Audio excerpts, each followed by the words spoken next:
Hijos, el Señor esté con vosotros. Y con tu espíritu. Os anuncio el Santo Evangelio según San Marcos. Gloria a ti, Señor.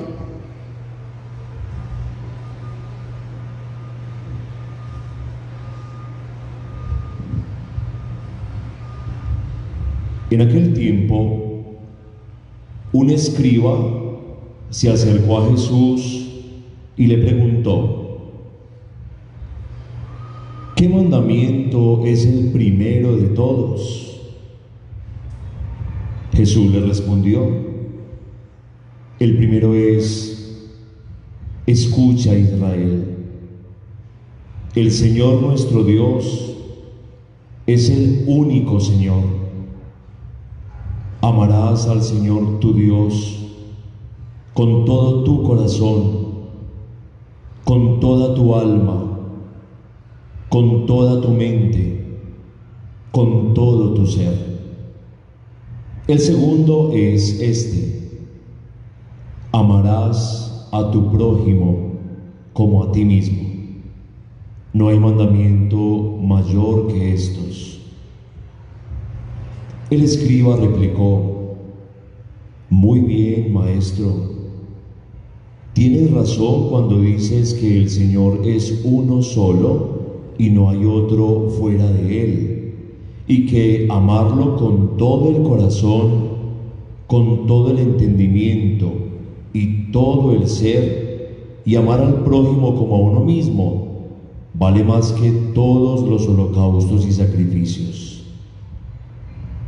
Jesús, viendo que había respondido sensatamente, le dijo: no estás lejos del reino de Dios. Y nadie se atrevió a hacerle más preguntas. Palabra del Señor. Gloria a ti, Señor Jesús. Ha sido una semana intensa para Jesús. Si ustedes, los que de pronto han estado conmigo en las Eucaristías de todos estos días, se han dado cuenta que Jesús ha tenido una semana intensa porque se ha tenido que encontrar con muchos personajes y grupos de su época. Y ustedes saben que Jesús a la larga se convirtió en una piedra de tropiezo para todos ellos. El lunes se encontró con los sumos sacerdotes. Lo que pasa es que el lunes pasado nosotros no hicimos ese evangelio porque estábamos celebrando la solemnidad de Santa María, Madre de la Iglesia, de María, Madre de la Iglesia. Pero si hacemos la lectura continuada, ese día correspondía leer un encuentro que Jesús tuvo con los sumos sacerdotes, que le querían poner zancadillas. El pasado martes, recuerden ustedes que Jesús se encontró con el grupo de partidarios de Herodes, el ala política del tiempo de Jesús, con la cuestión del impuesto al César, ¿sí o no? Ayer miércoles nos encontrábamos a un Jesús abordado por el grupo de los saduceos, es decir, la élite, los ricos que negaban la resurrección, porque todo lo tienen en este mundo, pues entonces ¿para qué pensar en un más allá? Si aquí estamos tan buenos y estamos pasando tan delicioso en este mundo, ¿ya para qué vamos a esperar más resurrección? Era la mentalidad de ellos. Y ya hoy, finalmente, se va a encontrar Jesús ya no tanto con un grupo, sino con un personaje que hacía parte de uno de esos grupos, un escriba, o lo que es lo mismo, un maestro de la ley. El maestro de la ley era el que se encargaba de interpretar los preceptos de la Torá. ¿Qué es la Torá? La Torá son los 5 primeros la ley contenida en los primeros libros de la Biblia, ¿cierto? La Torá es la ley, y resulta que la Torá estaba compuesta, o la ley estaba compuesta por 613 mandamientos. ¿Qué hacían los escribas o los maestros de la ley? Lo que hacían los maestros de la ley básicamente era interpretar cada uno de esos 613 mandamientos. Nosotros hoy en día nos enredamos un poquito con 10 mandamientos. Fíjense ustedes, en tiempos de Jesús, esos maestros de la ley pues se dedicaban básicamente a eso. interpretar cuál era el más importante, cuál no, entre 613. Y a eso se dedicaban en los diálogos y de eso hablaban muchas veces. El maestro de la ley siempre estaba en función de interpretar la ley. De modo que los maestros de la ley no eran unos tontos. Los maestros de la ley no eran unos recién aparecidos que simplemente venían a decir cualquier cosa a Jesús. Es necesario entender esto. Los maestros de la ley eran personas instruidas en la ley. Es decir, esta persona que se le acerca a Jesús a preguntarle hoy es una persona que ha leído la ley, que ha interpretado la ley, que conoce la ley perfectamente, seguramente de memoria. Es una persona que ha caminado su vida en torno a la ley y se mueve dentro de la ley de la Torá como pez en el agua.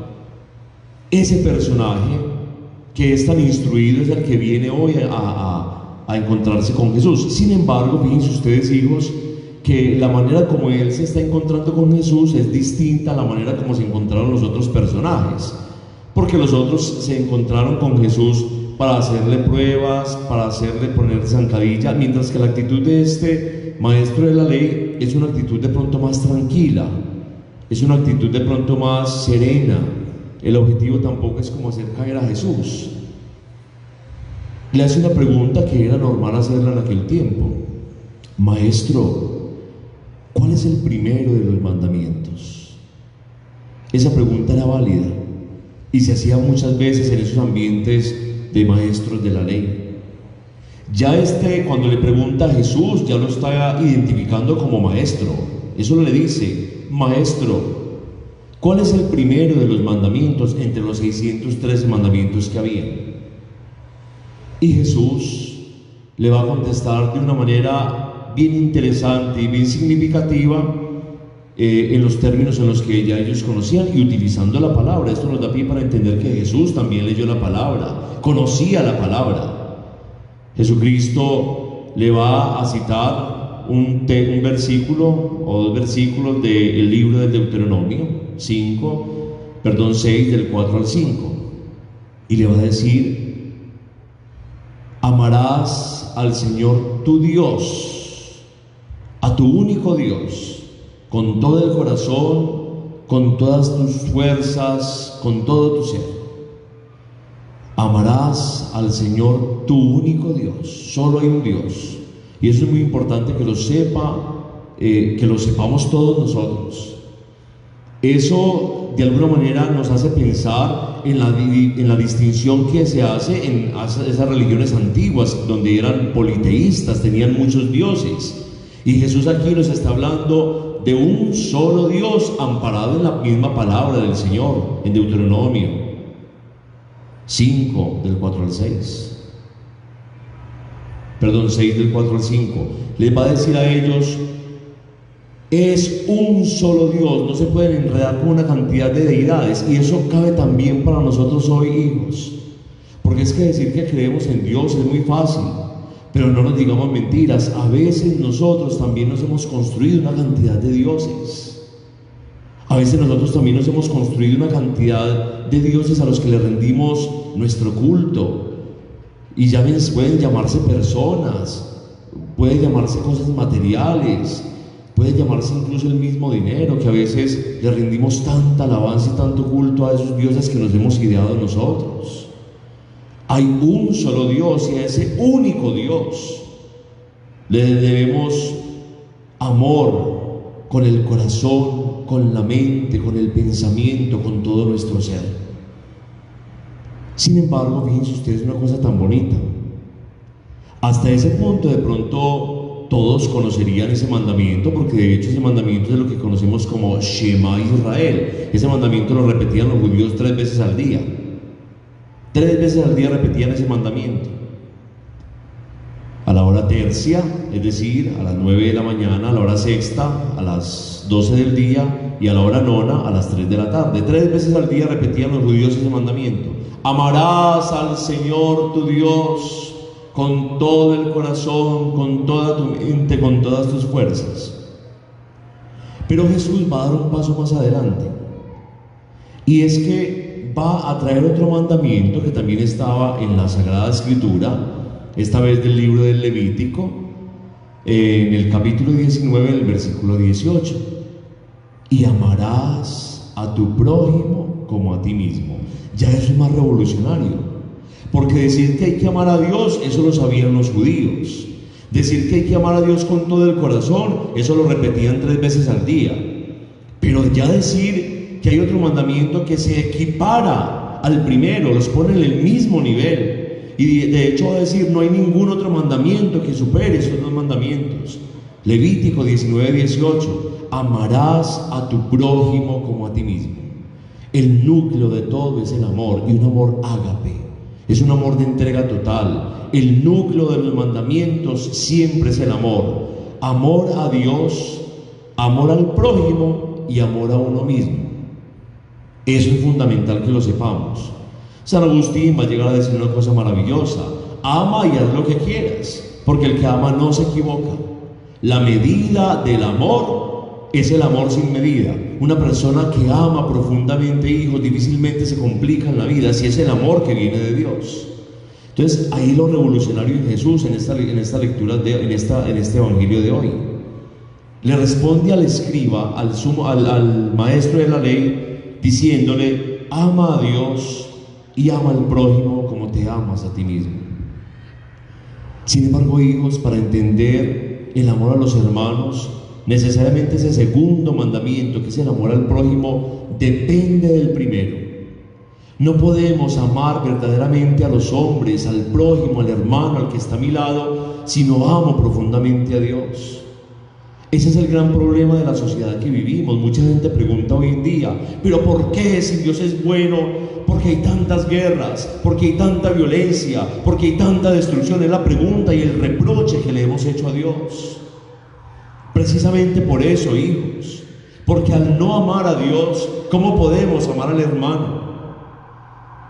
Al no amar a Dios, el amor al hermano se va trivializando, se va quedando en meros sentimentalismos, un amor de pacotilla que realmente no entra a lo profundo del corazón, un amor de sentimientos, y los sentimientos, como hemos dicho tantas veces, son cambiantes. El amor de Dios es un amor total, de entrega total, es un amor que no pasa recibos de pago, es un amor que no está esperando que le devolvamos, es un amor que no hace cálculos. Por eso amar a Dios será fundamental para poder amar a un hermano.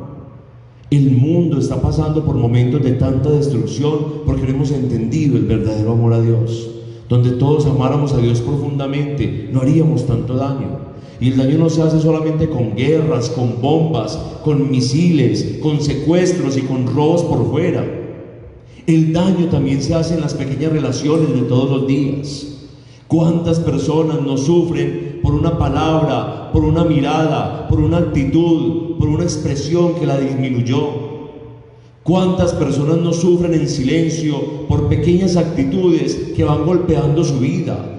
Para decir que no amas al prójimo, no necesariamente tienes que lanzar bombas y hacer grandes cosas que destruyan al otro. A veces pequeñas palabras y pequeñas actitudes pueden causar demasiado daño, demasiado. Qué tan interesante que el Señor nos diga hoy que tenemos que amarlo a Él, amar a Dios, para así poder amar al prójimo como se debe amar. Un amor al prójimo, un amor al hombre sin amor a Dios es mera filantropía. Un amor a Dios, un amor al hombre sin amar verdaderamente a Dios a veces se convierte en un mero formalismo. De pronto tenemos actitudes formales, de amabilidad y de solidaridad, pero sin entregar completamente el corazón por el otro, como si lo hizo el mismo Jesús. Yo quisiera terminar, hijos, hoy pues esta reflexión trayendo otro texto maravilloso de la Biblia. Juan 14:15 es maravilloso cuando el Señor dice: si me amáis, cumplid mis mandamientos. Es decir, el amor concreto a Dios se reduce en actos concretos con el hombre. No podemos amar a Dios de una forma etérea, porque muchos podemos decir que amamos a Dios de una manera muy maravillosa y muy bonita, pero todo eso va quedando en el aire. Si me amas, cumple mis mandamientos, Juan 14:15. Es decir, te invita el Señor a amarlo concretamente, con actitudes, con obras concretas, lo dirá el mismo Santiago en su carta. Muéstrame tu fe sin obras, y yo con mis obras te mostraré la fe que tengo. Por eso yo quisiera que termináramos la reflexión anotando una pequeña idea de la primera lectura de hoy. Como les dije, Pablo ya está viejo, está en la cárcel. Desde ahí le está escribiendo a Timoteo y le está animando de una forma impresionante. A mí me parece increíble Pablo cómo ya en su vejez, en ese cansancio físico, después de haber recibido tantas situaciones, tantos azotes, tantos momentos difíciles, todavía tiene ánimo. Eso es espíritu, por eso ánimo es ánima, soplo desde vida. Una persona que tiene espíritu tiene ánimo, aunque físicamente ya no depa más. Ya Pablo está viejo y sin embargo miren cómo anima a Timoteo. Y lo anima de una forma muy linda. Yo les dije que prestaran cuidado cómo empezó la lectura de hoy en la carta a Timoteo. Y le dice: recuerda siempre a Jesucristo, no te olvides de Jesucristo. A mí me parece eso tan bonito, hijos. Si uno quiere realmente amar a Dios y amar al prójimo y amarse a uno mismo, tiene que recordar a Jesucristo. No te olvides, haz memoria, le dice Pablo a Timoteo, haz memoria de Jesucristo. A veces nos quedamos haciendo memoria de cosas trágicas en la vida. En ocasiones nos quedamos haciendo memoria de un pasado triste. A veces hacemos memoria de las heridas que nos causaron, del dolor que vivimos, de las amarguras de la vida. Y miren qué nos dice Pablo en el día de hoy: haz memoria de Jesucristo ante las realidades que vives. Entonces acuérdate cómo vivió Jesucristo, cómo amó Jesucristo. Ama como Él amó, entrega tu vida como Él entregó. De alguna manera vamos muriendo todos los días en pos de los hermanos. Camina como Él caminó hacia los que más lo necesitaban. Di palabras que Él dijo para dar ánimo y esperanza. Pronuncia palabras que Él pronunció con tanto amor. No te olvides de Jesucristo. Si de pronto algún día sientes que estás perdiendo la ruta, el camino, si te estás yendo por caminos que no son buenos, haz caso de lo que aconseja hoy Pablo a Timoteo y a nosotros también. No te olvides, haz memoria de Jesucristo. ¿Cómo vivió Él? Ante una situación que yo estoy pasando en mi vida, bueno, ¿cómo actuaría Jesús? Ante la realidad que estoy viviendo de enfermedad, de situación económica precaria, ante una situación difícil en mi familia, ante la realidad que tengo con un compañero de trabajo, ante el cansancio que estoy viviendo, ¿cómo actuaría Jesús? Haz memoria de Jesucristo. No hagas memoria de cosas que te hagan daño. No te quedes anclado en un pasado de sufrimientos, porque eso da depresión, eso da angustia, eso da tristeza. Quien se queda haciendo memoria de cosas trágicas, tristes, aburridoras, quien se queda peinándole moños a un pasado triste, tiende a deprimirse completamente. Yo quisiera que esas palabras de Pablo a Timoteo las grabáramos en el corazón hoy. Haz memoria de Jesucristo, haz memoria de lo que Él dijo y lo que Él hizo, y te aseguro que eso te animará, como animó al mismo Pablo desde la cárcel, animando a otros a meditar.